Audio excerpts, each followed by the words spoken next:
চিকিৎসায় গাফিলতির অভিযোগ, সন্তানের জন্ম দিয়েই মৃত্যু প্রসূতির। উত্তেজনা দুর্গাপুরের মহকুমা হাসপাতালে সুপারের চেম্বারের সামনে এসে হাসপাতাল কর্তৃপক্ষকে ঘিরে ধরে বিক্ষোভ আত্মীয় পরিজনদের। মৃতার নাম বুধি হাঁসদা। বছর 24-এর বুধি হাঁসদাকে গতকাল দুর্গাপুর মহকুমা হাসপাতালে ভর্তি করা হয়। গতকাল অভিযোগ, এক সন্তানের জন্ম দিয়ে মারা যায় বুধি হাঁসদা। এরপরে উত্তেজিত পরিবার পরিজন আজ সকালে মহকুমা হাসপাতালে সুপারের চেম্বারের সামনে এসে তুমুল বিক্ষোভ শুরু করে দেয়। বিক্ষোভ দেখায় হাসপাতালের অ্যাসিস্ট্যান্ট সুপার সৌমদীপ মণ্ডলকে ঘিরে ধরে বিক্ষোভ শুরু করে দেয়। খবর পেয়ে দুর্গাপুর মহকুমা হাসপাতালে ছুটে আসে, পুলিশকে ঘিরে ধরেও বিক্ষোভ শুরু করে দেয়। কেন তাদেরকে না জানিয়ে প্রসূতি সিজার করা হলো, সেই প্রশ্ন তুলে ক্ষোভে ফেটে পড়েন মৃতের পরিবার। এই ঘটনাকে কেন্দ্র করে শুক্রবার সকালে দুর্গাপুর মহকুমা হাসপাতালে ব্যাপক উত্তেজনা ছড়িয়ে পড়ে। অবিলম্বে অভিযুক্ত চিকিৎসকের শাস্তির দাবি করেন আন্দোলনকারীরা। দুর্গাপুর মহকুমা হাসপাতালের সুপার ডক্টর ধীমান মণ্ডল জানান, পুরো ঘটনার বিভাগীয় তদন্ত শুরু হয়েছে, দোষ থাকলে ব্যবস্থা নেওয়া হবে। দেখুন, আমি কিছু জানি না। এবার যারা ভর্তি করেছিল তারাই বলছে যে না, এই প্রেশার চেকার জন্যই আনা হয়েছিল, সিজার করেছে, মালিককে জানানো হয় নাই এবং মালিকও জানে না যে সিজার হচ্ছে। এবার মারা যাওয়ার পর মালিককে খবর দেয়। হ্যাঁ, এটা মনে হচ্ছে। কি বলছে এখন হাসপাতালে ডাক্তাররা? কিছু বলছে? কিছু বলে না তো, ডাক্তার তো রিপোর্ট দেয় না। পুলিশ কি বলছে?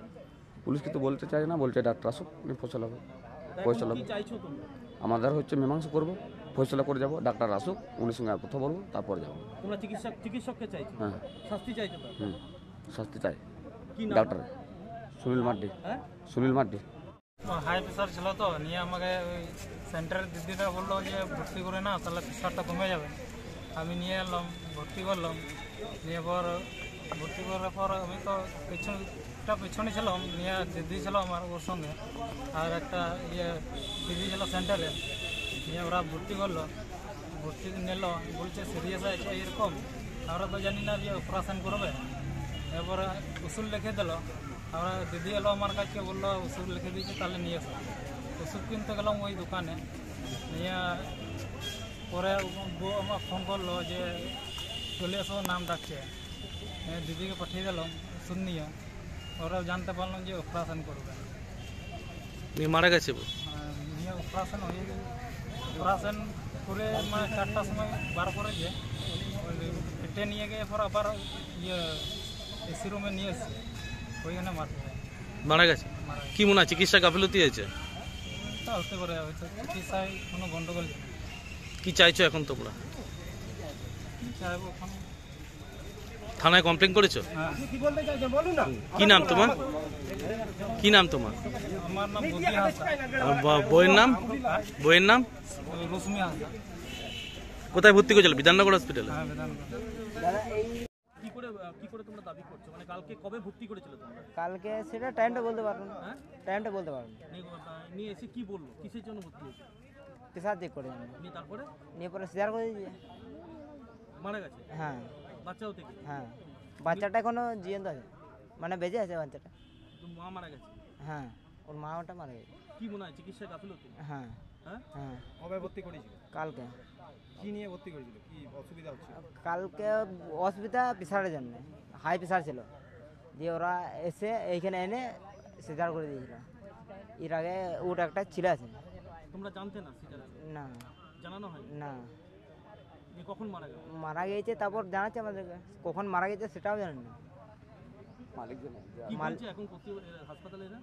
এটা পুলিশের কাছে খবর জানা যায় না তো, পুলিশের কথা এখন বলা বলে হচ্ছে, কি করবে না করবে।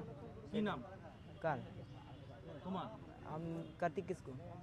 চিকিৎসার গাফিলতি থাকে তো অবশ্যই তার হবে, আপনার ইনভেস্টিগেশন হবে, এবং ইনভেস্টিগেশন যদি সত্যি গাফিলতি পাওয়া যায় তার যা ডিপার্টমেন্টের হবে, প্রসিডিং হবে, সেটা তো হবেই।